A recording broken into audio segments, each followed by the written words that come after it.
मोक्षदा एकादशी का महत्व। धर्मराज युधिष्ठिर कहने लगे कि हे भगवान, मैंने मार्गशीर्ष कृष्ण एकादशी अर्थात उत्पन्ना एकादशी का सविस्तार वर्णन सुना। अब आप कृपा करके मुझे मार्गशीर्ष माह के शुक्ल पक्ष की एकादशी के विषय में भी बतलाइए।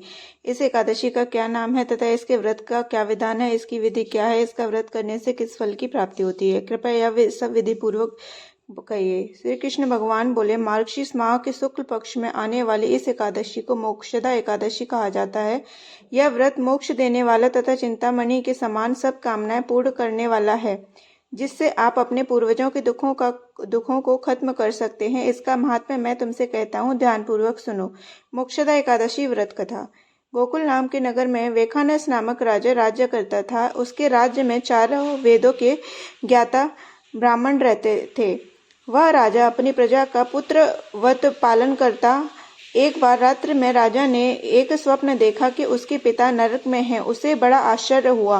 प्रातः वह विद्वान ब्राह्मणों के पास गया और अपना स्वप्न सुनाया। कहा, मैंने अपने पिता को नरक में कष्ट उठाते देखा है। उन्होंने मुझसे कहा कि हे पुत्र, मैं नरक में पड़ा हूँ, यहाँ से तुम मुझे मुक्त कराओ। जब से मैंने ये वचन सुने हैं तब से मैं बेचैन हूँ। चित्त में बड़ी अशांति हो रही है। मुझे इस राज्य, धन, पुत्र, स्त्री, हाथी, घोड़े आदि में कुछ भी सुख प्रतीत नहीं होता। क्या करूं?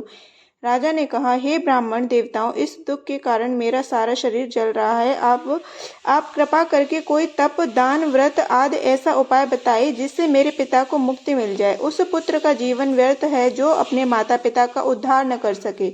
एक उत्तम पुत्र जो अपने माता पिता का तथा पूर्वजों का उद्धार करता है, वह हजारों मूर्ख पुत्रों से अच्छा है। जैसे एक चंद्रमा सारे जगत में प्रकाश कर देता है परंतु हजारों तारे नहीं कर सकते। ब्राह्मणों ने कहा, हे राजन, यहाँ पास ही भूत भविष्य वर्तमान की ज्ञाता पर्वत ऋषि का आश्रम है। आपकी समस्या का हल वे जरूर करेंगे।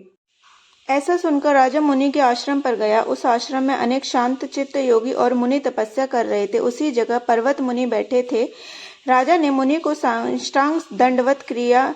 मुनि ने राजा से इस सांगोपांग कुशल पूछी। राजा ने कहा कि हे महाराज, आपकी कृपा से मेरे राज्य में सब कुशल है, लेकिन अकस्मात मेरे चित्त में अत्यंत अशांति होने लगी है। ऐसा सुनकर पर्वत मुनि ने आंखें बंद की और भूत विचारने लगे। फिर बोले, हे राजन, मैंने योग के बल से तुम्हारे पिता के कुकर्मों को जान लिया है। उन्होंने पूर्व जन्म में कामातुर होकर एक पत्नी को रति दी, किंतु सौत के कहने पर उस दूसरे पत्नी को ऋतुदान मांगने पर भी नहीं दिया। उसी पराक्रम के कारण तुम्हारे पिता को नरक में जाना पड़ा। तब राजा ने कहा, इसका कोई उपाय बताइए।